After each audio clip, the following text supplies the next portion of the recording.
അമ്മയ്ക്കൊരു താല്പര്യമില്ല എന്നുള്ളൊരു കമന്റ് ഞാൻ കണ്ടു. വയ്യാതിരിക്കുന്ന സ്ത്രീയുടെ ഉച്ചി നോക്കി അടിച്ചിട്ടിട്ട് നിങ്ങൾ ചിരിക്കണം ബഹളം വെക്കണം ഒന്നും പറയാനുള്ള ഒരു എനിക്ക് അറിഞ്ഞുകൂടാ. നിങ്ങൾക്ക് ഇത് കണക്കുള്ള ഫംഗ്ഷനിൽ ചിരിക്കാതിരിക്കുന്ന ആൾക്കാരുടെ ഉച്ചി നോക്കി ഒരെണ്ണം കൊടുത്ത് ചിരിപ്പിക്കും. ഗ്ലാമി ഗംഗയുടെ കല്യാണമാണ് ഇതിൻ്റെ ഇടയിൽ കഴിഞ്ഞിരുന്നത്. അവർ ഗുരുവായൂർ വെച്ചായിരുന്നു കല്യാണം കഴിച്ചത്.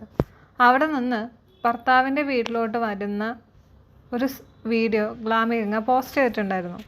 ആ വീഡിയോ പോസ്റ്റ് ചെയ്തപ്പോൾ അതിൻ്റെ കമൻറ്റ് ബോക്സ് ഇത്രയും വൃത്തികെട്ട രീതിയിൽ പോകുന്നുള്ളത് ഗ്ലാമി ഗംഗ സ്വപ്നത്തിൽ പോലും വിചാരിച്ച് കാണത്തില്ല.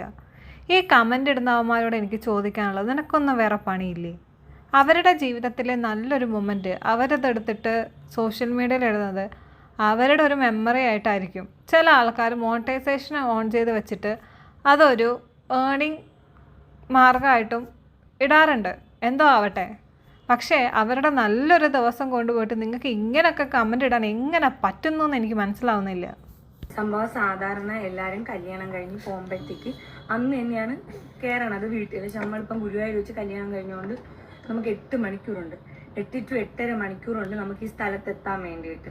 അതായത് ഇപ്പം എൻ്റെ വീട്ടിലാണെങ്കിൽ ഒരു 8 മണിക്കൂർ, അപ്പോഴാണെങ്കിൽ ഒരു 1.5 മണിക്കൂർ എക്സ്ട്രാ അവിടെ നിന്ന് ഇതുവരെ വരാൻ വേണ്ടിയിട്ട്. അതുകൊണ്ട് നമ്മൾ ഈ പിറ്റേന്നാണ് കയറണത്. സംഭവം എന്താന്ന് വെച്ചാൽ വേറെ പ്രത്യേകിച്ച് പരിപാടിയൊന്നുമില്ല. നമ്മൾ വീട്ടിൽ കയറി ഞാൻ വിളക്കം കൊണ്ട് ഇയാൾ ഇന്നലെ ഭയങ്കര വണ്ടി ഓട്ടിക്കുമ്പോൾ അത്ര ഇയാൾ ഞാൻ വിളക്കം കൊണ്ട് കയറാൻ ആലോചിച്ച് ത്രിതംഗ പുളകിതനായിട്ടാണ് ഇരുന്നത്. അപ്പം നമ്മൾ വിളക്കം കൊണ്ട് വീട്ടിൽ കയറി അത്രേ ഉള്ളൂ. പിന്നെ നമ്മൾ പാലും പഴവും കഴിക്കും അല്ലേ. നമ്മൾ പെട്ടെന്ന് നമ്മളിവിടെ അടുത്തുള്ളൊരു ഹോട്ടലിൽ VSC പോർട്ടോണ്ട് അങ്ങനെ മരീന പോർട്ടിക്കോ അങ്ങനെ എന്തോട്ടുണ്ടെന്ന് നല്ല ഹോട്ടലായിരുന്നു. റൂമൊക്കെ സൂപ്പറായിരുന്നു. അപ്പൊ ഞങ്ങൾ അവിടെ നിന്നിട്ടാണ് ഇപ്പൊ ഇങ്ങോട്ട് വരണത്. അപ്പൊ പ്രത്യേകിച്ച് ചടങ്ങ് ഒന്നുമില്ല. അവിടെ അച്ഛനുണ്ട്, അമ്മയുണ്ട്, ചേച്ചിയില്ല, ചേച്ചിക്ക് ലീവില്ല. എനിക്കറിയാം. ഇനിയിപ്പോൾ നിങ്ങൾ എൻ്റെ ചോദിച്ചിട്ടുണ്ട് അപ്പൂൻ്റെ അമ്മയും അച്ഛനെയൊന്നും സാരിയിൽ പറഞ്ഞൊന്നും പറഞ്ഞിട്ടുണ്ട് സാരി എടുക്കാൻ പോകാൻ കൊണ്ടുപോകുന്നത്. ഗൈസ് വേറെ ഒന്നുമല്ല, അവരെല്ലാവരും ഡെയിലി ജോലിക്ക് പോണ ആൾക്കാരാണ്. അപ്പം എന്നെ സംബന്ധിച്ച് അപ്പനെ സംബന്ധിച്ച് ഞങ്ങൾ സെറ്റ് ചെയ്തിറങ്ങാൻ പറ്റും. പക്ഷെ അവർക്ക് അങ്ങനല്ല, അവർക്ക് ഞായറാഴ്ചകളാണ് അവർ ലീവുള്ളത്. അപ്പോൾ അവരെ ഞാൻ നിർബന്ധിച്ച് ഫോഴ്സ് ചെയ്ത് നിങ്ങൾ ഇന്ന് ലീവ് എടുത്ത് വേണ്ട, കാരണം ഞങ്ങൾക്ക് രണ്ടുപേർക്കും അതിനുള്ള മറ്റിതുണ്ട്. എന്താ വെച്ച് കഴിഞ്ഞാൽ അവർക്ക് അതെടുത്ത് പറഞ്ഞിട്ട് അവർക്ക് എല്ലാ കാര്യങ്ങളും അപ്ഡേറ്റ് ചെയ്യാനുണ്ട്, ഫോട്ടോ അയച്ചുകൊണ്ട് അവർക്ക് അതൊക്കെ സന്തോഷമാണ്. അപ്പം ഈ കുഴുത്തുരുമ്പ് പരിപാടി ചെയ്യുന്ന ആൾക്കാരുണ്ടല്ലോ, അത് വേണ്ട. കാരണം മറ്റുള്ളവരുടെ സാഹചര്യം മനസ്സിലാക്കിയിട്ട് കുഴുത്തുരുമ്പ് വരിക. ഈ പറഞ്ഞത് 100% സത്യമാണ്. എവിടെയെങ്കിലുമൊക്കെ കുഴുത്തിരുമ്പ് കാണിക്കാൻ പറ്റുമോ അവിടെ കുഴുത്തിരുമ്പ് കാണിക്കുക എന്നുള്ളതാണ് ചില ആൾക്കാരുടെ പരിപാടി. ഇവിടെ കമൻറ്റ് ബോക്സ് എന്ന് പറയുന്നത് നിങ്ങൾക്ക് കുഴുത്തിരുമ്പ് കൊണ്ടുപോയി തട്ടാനുള്ള ഒരു മാധ്യമമായിട്ട് നിങ്ങൾ കാണരുത്. അവരുടെ നല്ല മൊമെൻറ്റ്സിൽ നിങ്ങൾ കുഴുത്തുരുമ്പ് കൊണ്ടുപോയി തട്ടിയിട്ട് അവരെ വേദനിപ്പിക്കുന്ന എന്ത് തേങ്ങാക്കൊലയ്ക്കാണ്. സ്വന്തമായിട്ട് ഒന്ന് ആലോചിച്ച് നോക്കണം. ഈ ഗംഗയുടെയും അപ്പുറത്ത് നിൽക്കുന്ന ആ ചേട്ടൻ്റെയും സ്ഥാനത്ത് നിങ്ങളും നിങ്ങളുടെ ഭർത്താവും അല്ലെങ്കിൽ നിങ്ങൾ നിങ്ങളുടെ ഭാര്യയോ ആയിരുന്നെങ്കിൽ നിങ്ങൾക്ക് ഈ കുഴുത്തിരുമ്പ് കാരണം വേദനിക്കോ ഇല്ലയോ എന്നുള്ളത് നിങ്ങളൊന്ന് ആലോചിക്കണം. ചുമ്മാ കുഴുത്തിരുമ്പ് കൊണ്ട് അങ്ങ് തട്ടുക. ഒരു കമൻ്റ് ഉണ്ട്, അപ്പു അബി എന്തിനാ വന്നേ എന്ന് ചോദിക്കുന്നത് അവരെ ഇൻസൾട്ട് ചെയ്യുന്ന പോലെയായി. പാവം പിള്ളേർ. അപ്പുവിൻ്റെ സിസ്സിന് മാരേജിനെങ്കിലും ഒരു ലീവ് എടുക്കായിരുന്നു. ജോബിന് പോയത് മോശമായിപ്പോയി. എന്ത് മോശമായിപ്പോയി?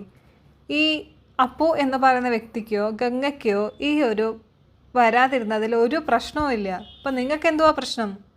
എങ്ങനെയെങ്കിലൊക്കെ ഒരു ബാഡ് കമൻ്റ് ഇട്ടിട്ട് അവരുടെ ആ നല്ല മൊമെൻ്റ് അങ്ങ് നശിപ്പിക്കണം അല്ലേ? ഇതിനേക്കാളൊക്കെ കുഴിത്തിരുമ്പാണ് ഗംഗ ആ ചേട്ടൻ്റെ വീട്ടിലോട്ട് കയറി പോയതിന് ശേഷം ചില ആൾക്കാർ കാണിക്കുന്നത്. സെറ്റല്ലേ? പെയിൻ്റൊക്കെ അടിച്ച് സെറ്റാക്കി ഞങ്ങൾ പാലും പഴവും തിന്നാൻ പോകും.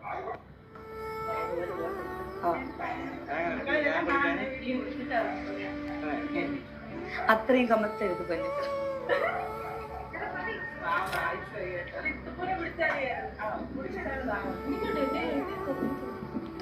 എനിക്ക് അലർജി ഉള്ളതാണ്.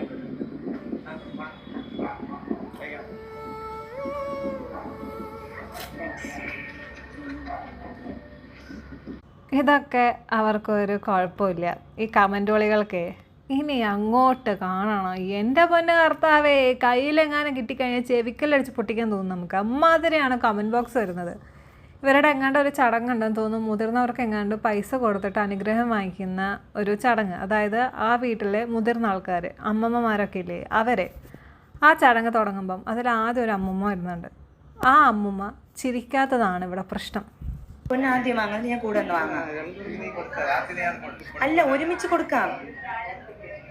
ഇതാണ് മൂത്തമ്മ.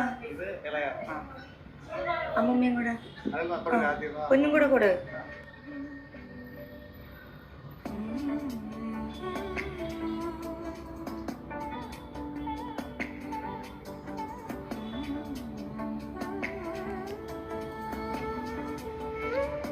ആദ്യത്തെ അമ്മൂമ്മ പോയി, രണ്ടാമത്തെ അമ്മൂമ്മ വന്നു.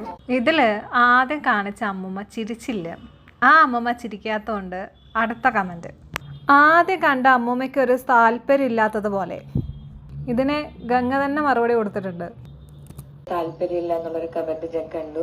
വയ്യാതിരിക്കുന്ന സ്ത്രീയുടെ ഉച്ചി നോക്കി അടിച്ചിട്ടിട്ട് നിങ്ങൾ ചിരിക്കണം പാളം വയ്ക്കണം ഒന്നും പറയാനുള്ള ഒരു എനിക്ക് അറിഞ്ഞുകൂടാ. നിങ്ങൾക്ക് പറ്റുമെങ്കിൽ പ്ലീസ് എൻ്റെ മെയിൽ ഐ ഡി കൊണ്ട് കോൺടാക്ട് ചെയ്യാം. നമുക്കിത് കണക്കുള്ള ഫംഗ്ഷനിൽ ചിരിക്കാതിരിക്കുന്ന ആൾക്കാരുടെ ഉച്ചി നോക്കി ഒരെണ്ണം കൊടുത്ത് ചിരിപ്പിക്കും. എനിക്ക് തോന്നുന്നു ഈ പറഞ്ഞ ആളുടെ വീട്ടിൽ അങ്ങനെയാണെന്ന് തോന്നുന്നു ചെയ്യുന്നത്. കാരണം ഫംഗ്ഷന് ചിരിക്കാത്ത ആൾക്കാരുടെ ഉച്ചയിൽ നല്ല മട്ടൽ വെട്ടി അടിച്ചിട്ട് ചിരിയടാ എന്ന് പറഞ്ഞ് ചിരിപ്പിക്കുന്നതാണെന്ന് തോന്നുന്നു ഇവരുടെ ഒരു സംസ്കാരം. അതേ സംസ്കാരം അവരെ എല്ലാവരുടെയും കുടുംബത്തിലൊന്ന് ഇംപ്ലാന്റ് ചെയ്യാൻ നോക്കിയതാ, പക്ഷെ ചീറ്റിപ്പോയി. അപ്പൂസിന്റെ റൂമിൽ പോണം ഞങ്ങള്. ഓ ശരിയാണ്, നമ്മളെ റൂം. സോറി മന്നെ, നമ്മളെ റൂം. എൻ്റെ കൂടെ ചളവും കൂടെ സെറ്റാക്കി പൊളിയാക്കി അല്ലേ. ഞാൻ തുറന്നു നോക്കണോ ഇപ്പം? ഞാനാണ് തുറന്നു നോക്കാളാ. എന്റെ ഭർത്താവ് ഞാൻ തുറന്നു. അമ്മ എന്തൊരു പുഞ്ഞൂട്ടാ. എനിക്ക് 2 ദിവസത്തേക്ക് പുഞ്ഞൂത്തോടെ കൈസ്. നോക്കട്ടാ. സെറ്റ് കേട്ടോ പൂട്ടാ. സെറ്റ് സെറ്റ് പിന്നെ ഇത് സെറ്റ്. അമ്മ കണ്ണാടി ഉണ്ട്. അങ്ങനെ നമ്മളെല്ലാരും വീടൊക്കെ വന്ന് കണ്ട്. എങ്ങനെയുണ്ട് വീട്? ഓൾറെഡി ക്രിസ്ത്യൻസ് നമ്മളെല്ലാരും കണ്ടിട്ടുണ്ട്. ഞാൻ അപ്പോഴപ്പോഴായിട്ട് ഓരോ പെണ്ണുങ്ങളായിട്ട് കൊണ്ടുവരും. ഹരിദേവരി ഇവിടെ.